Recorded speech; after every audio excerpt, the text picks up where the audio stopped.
একেবারে খাঁটি বাঙালিয়ানা একটা প্ল্যাটার নিয়ে আজকে আপনাদের সামনে আমি হাজির হয়েছি। আসসালামু আলাইকুম সবাইকে।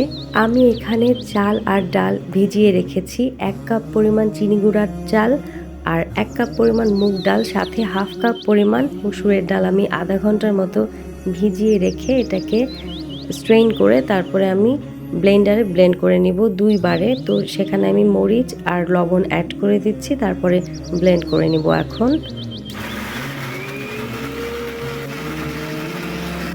এখানে যেহেতু চাল ডালের পরিমাণটা কিছুটা বেশি, একবারে ব্লেন্ড করা যাবে না।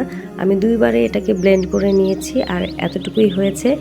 এবারে এর মধ্যে দিয়ে দিব আমি আদা বাটা, তারপর দিচ্ছি রসুন বাটা, জিরার গুঁড়ো, এরপরে আমি ধনিয়ার গুঁড়ো একটু দিচ্ছি, তার সাথে দিয়ে দিচ্ছি মরিচের গুঁড়ো আর হলুদের গুঁড়ো। ব্যাস, তারপরে ভালো করে এটাকে মাখিয়ে নিচ্ছি, একদম মিক্সড করে নিচ্ছি। আর লবণ তো আমি আগেই দিয়েছি, প্রয়োজন হলে পরে দেয়া যাবে। তো এটাকে ভালো করে ফেটিয়ে একদম একটা সুন্দর একটা পেস্টের মতো তৈরি করেছি। আর কুমড়া পাতা আমি নিয়েছি, এটা আমাদের বাগানের গাছের কুমড়া পাতা। একটু পুরাট কুমড়া পাতাটা দিয়ে এটা করতে হয়। তো কুমড়া পাতার মধ্যে এটা আমি এখন মাখিয়ে নিচ্ছি, তারপরে আমি ফোল্ড করব।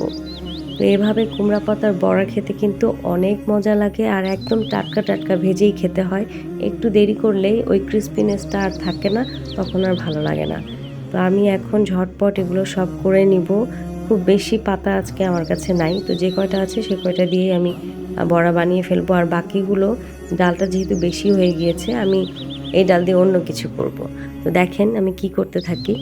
এই যে এত সুন্দর করে আমি সব রেডি করে নিয়েছি, একদম ফুলের মতো দেখা যাচ্ছে, তাই না?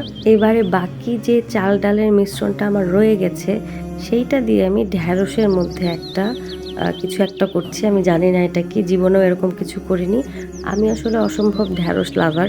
তো আমি ভাবলাম ঘরে তো ঢ্যাঁড়স আছে, ঢ্যাঁড়স দিয়ে এটা একটু কিছু একটা করে দেখি, ভেতরে পুর দিয়ে মাখিয়ে ভেজে দেখি কেমন হয় খেতে। তো আমার কাছে তো ঢ্যাঁড়স যেভাবেই হোক সেভাবেই ভালো লাগে। এই যে সুন্দর করে এগুলোকে ভিতরেও পুর দিয়েছি, আবার উপরেও মাখিয়ে নিয়েছি, সব রেডি। আর এপাশে আর একটু বেঁচে গিয়েছে, এটাকে আমি পেঁয়াজুর মতো করে ভেজে নেব। পেঁয়াজ, মরিচ আর ওই কুমড়া পাতার যে ডাঁটা ছিল সেগুলো কিছু কুচি কুচি করে কেটে ওটা দিয়ে আমি বড়া করব। এখন একটা পাত্র নিয়েছি আর নিয়ে নিচ্ছি কিছু শুকনা মরিচ ভাজা, সাথে লবণ। এবারে হাত দিয়ে ভালো করে এটাকে মেখে নিব, মরিচগুলো ভেঙে। এর মধ্যে লেবু আগে চাইলে দেয়া যায়, আমি লেবু দিচ্ছি না। আমি এবারে এর মধ্যে পানি দিয়ে দিচ্ছি ঢেলে, লবণ, মরিচ, পানি। এখানে লেবুর রসটা দিয়ে দিলে ভালো, তবে আমি দিচ্ছি না, কারণ আমি অত বেশি টক ভাতের সাথে খেতে পছন্দ করি না। আমি স্লাইস করে লেবু কেটে দিচ্ছি, এটাই ভাতের সাথে মেখে খেতে দারুণ লাগে।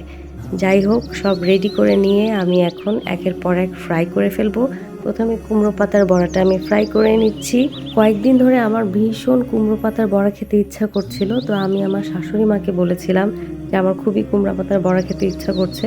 তো আমাদের নিচে একটা কুমড়ো গাছ আছে, মাকে বললাম কাউকে দিয়ে যদি পারে তাহলে একটু পাতা পাড়ালে আমরা কিছু শাকের মতো খেলাম, আর বড়া করেও খাওয়া গেল পুরাট পাতাগুলো। তো যেই বলেছি সেই কাজ। ওই দিনই আমার শাশুড়ি মা নিচ থেকে গিয়ে নিচের দিকে একটা ডাল ঝুলেছিল, সেটা থেকে কুমড়ো পাতা পেড়ে নিয়ে এসেছে। আর আমিও মহা আনন্দে কুমড়ো পাতার বড়া করতে শুরু করে দিয়েছি। তো পাতা খুব বেশি ছিল না, ৬-৭টাই ছিল। তো সবগুলোই আমি এখানে বড় করে ফেলেছি, আর বাকিগুলো শাকভাজি পরে খাওয়া হয়েছিল। যাই হোক, এভাবে সবগুলো ফ্রাই আমি করে ফেললাম। আর ঢ্যাঁড়সটাকেও আমি ফ্রাই করেছি।